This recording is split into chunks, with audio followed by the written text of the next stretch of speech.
अस्सलाम वालेकुम pregnant ladies, Ramzan की आमद है। तो आज हम बात करेंगे हामला और दूध पिलाने वाली माओं की जानिब से कि वो रमज़ान में रोज़े कैसे रख सकती हैं, कितने रोज़े रख सकती हैं, रमज़ान की बरकतों को कैसे अपनी फैमिली के साथ इंजॉय कर सकती हैं। अगर वो रोज़े रखती हैं तो इससे क्या क्या कॉम्प्लिकेशंस हो सकती हैं और ये सारे सिनेरियो को वो किस तरह हैंडल कर सकती हैं। साथ ही मैं आपको बताऊंगी फर्स्ट, सेकंड और थर्ड ट्राइमेस्टर के हिसाब से कि इन तीनों ट्राइमेस्टर में किस हिसाब से रोज़े रखने चाहिए या नहीं रखने चाहिए।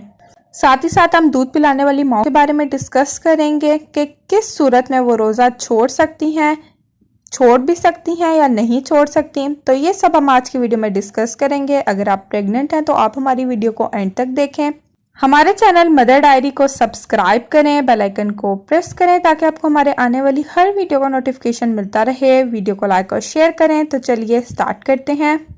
तो सबसे पहले बात करते हैं कि जब भी प्रेग्नेंट लेडीज गायनाकोलॉजिस्ट के पास जाती हैं वो यही क्वेश्चन पूछती हैं कि क्या हम रोज़ा रख सकती हैं।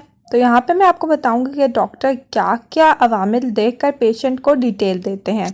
सबसे पहले वो कुछ मेजर टेस्ट करते हैं, जैसा कि शुगर टेस्ट करते हैं, अस्थमा चेक करते हैं, अगर बीपी का प्रॉब्लम है, कोई लिवर की बीमारी देखी जाती है। अगर इन सब में से पेशेंट को कोई भी प्रॉब्लम हो, किसी भी मसाइल का वो इन सब में से शिकार है, या बच्चे का और आपका वेट नहीं बढ़ रहा, बच्चे का और पेशेंट का वेट नहीं बढ़ रहा, तो इस कंडीशन में रोज़ा नहीं रखना चाहिए। आफ्टर प्रेगनेंसी वो पीरियड कंप्लीट कर सकती हैं, अपने रोज़े दोबारा से रख सकती हैं। नेक्स्ट मैं आपको बताऊंगी कि वो ख्वातीन जिन्हें इस प्रॉब्लम में से कोई प्रॉब्लम नहीं है, अगर वो रोज़ा रखती हैं, फास्टिंग करती हैं, तो वो किस किस्म की खुराक इस्तेमाल करें। इस कंडीशन में लेडीज़ को लाजमी सहर और इफ्तार में हाई फाइबर डाइट लेनी चाहिए। साथ ही साथ जो वाटर की इंटेक है, दूध, जूस वगैरह, उसकी इंटेक बहुत ज़्यादा अच्छी रखें ताकि उनको डिहाइड्रेशन की प्रॉब्लम ना आए। लेकिन मज़ीद आप अपनी गायनाकोलॉजिस्ट को मस्ट चेक करवाएं और उनसे ही कंसल्ट करें। अब मैं आपको तीनों ट्राइमेस्टर के हिसाब से बताऊंगी कि हर ट्राइमेस्टर का क्या सिस्टम होता है और क्या आप उनमें रोजे रख सकती हैं। सबसे पहले हम फर्स्ट ट्राइमेस्टर की बात करेंगे। सबसे पहले बात करते हैं फर्स्ट ट्राइमेस्टर की। अगर आपका फर्स्ट ट्राइमेस्टर है तो आप फील करेंगी मतली, लो शुगर, लो बीपी। तो इस कंडीशन में डॉक्टर पेशेंट को रिकमेंड करते हैं फ्रीक्वेंट ईटिंग, यानी कि थोड़ी थोड़ी देर बाद थोड़ा थोड़ा खाना। इसीलिए प्रेगनेंसी में इस्लाम ने भी इतनी छूट दी है कि आप रोज़े प्रेगनेंसी है तो स्किप कर दें और आफ्टर प्रेगनेंसी वो आप रख लें।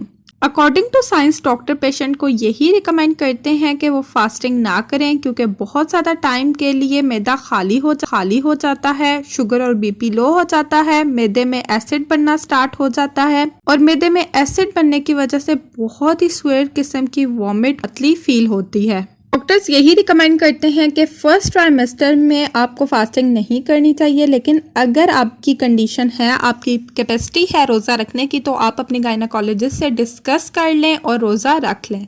अब हम सेकेंड ट्राइमेस्टर की बात करेंगे। Second trimester is called the honeymoon period of pregnancy, क्योंकि इस लेवल पे उल्टी भी कम हो जाती है, बच्चे का वेट भी इतना नहीं होता कि आपको कोई मसला हो, कोई प्रॉब्लम हो। तो हम इस लेवल पे कहते हैं कि कभी कभार रोज़ा रख लेना चाहिए, लेकिन मसलसल एक रूटीन के साथ नहीं, क्योंकि मसलसल 15 से 18 घंटे भूखा रहने से आपके मैदे में गैस बन सकती है और वही वॉमिट की प्रॉब्लम शुरू हो सकती है। इसके अलावा आप एनीमिया का शिकार हो सकती हैं और साथ ही साथ डिहाइड्रेशन भी हो सकती है। इस पीरियड में आप रोज़ा रख सकती हैं, लेकिन एक रूटीन के साथ नहीं। मैं दोबारा यही कहना चाहूँगी कि हम यहाँ पर आपको एक डिटेल दे रहे हैं। आप अपनी बॉडी के हिसाब से, अपनी गायनाकोलॉजिस्ट के हिसाब से ही चलें, अपनी बॉडी के हिसाब से। आपकी गायनाकोलॉजिस्ट ही आपको बेस्ट गाइड कर सकती है, क्योंकि ऐसा हो सकता है कि आपको रमज़ान में प्रेगनेंसी के दौरान शुगर हो, बीपी का इशू हो, तो ऐसे में आपकी फास्टिंग करना बिल्कुल भी ठीक नहीं है। आप वो रोज़े प्रेगनेंसी के बाद भी रख सकती हैं। अब हम थर्ड ट्राइमेस्टर की बात करते हैं। थर्ड ट्राइमेस्टर में आपकी बेबी की ग्रोथ होती है, आपका बेबी काफ़ी हद तक ग्रो करता है। अगर आप इस पीरियड में फास्टिंग करेंगे तो बेबी की ग्रोथ बिल्कुल अच्छी नहीं होगी। इस टाइम पे आपको बहुत ज़्यादा न्यूट्रिशन और कैलोरीज चाहिए होती हैं। अगर आप फास्टिंग करेंगी तो बच्चे का पानी कम हो जाएगा, बच्चे की मूवमेंट कम हो जाएगी, उसकी मूवमेंट ख़राब हो जाएगी।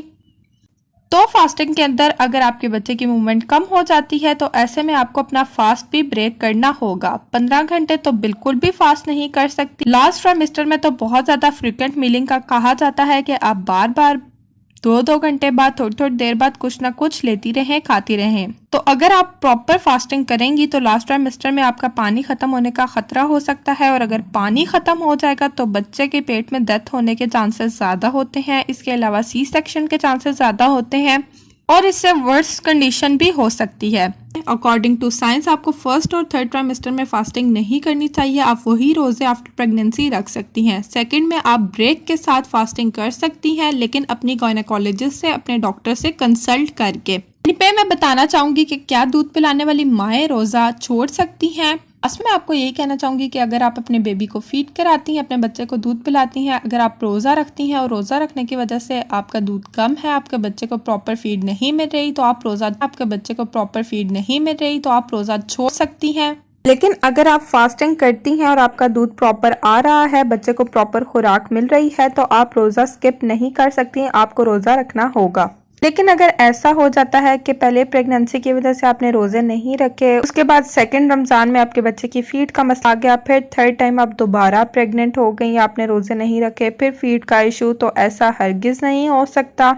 अगर आप ऐसे रोजे छोड़ेंगी तो इसका कोई ना कोई कफारा होता है, आपको हिदिया अता करना होगा। प्रॉपर ये एक सिस्टम बन जाता है कि एक रमजान आप फीड की वजह से रोजे छोड़ रही हैं और दूसरे रमजान आप प्रेगनेंसी की वजह से। बहुत सी ख्वातीन को इस इशू का सामना करना पड़ता है, तो किसी स्कॉलर से डिस्कस करके उस हिसाब से हिदिया या कफारा अदा कर देना चाहिए। तो ये थी हमारी आज की वीडियो। मैं उम्मीद करती हूँ कि आपके लिए हेल्पफुल रही होगी। जैसा कि रमज़ान करीब है तो प्रेग्नेंट लेडीज इस वीडियो को लाजमी अपनी आसपास की कम्युनिटी में शेयर करें।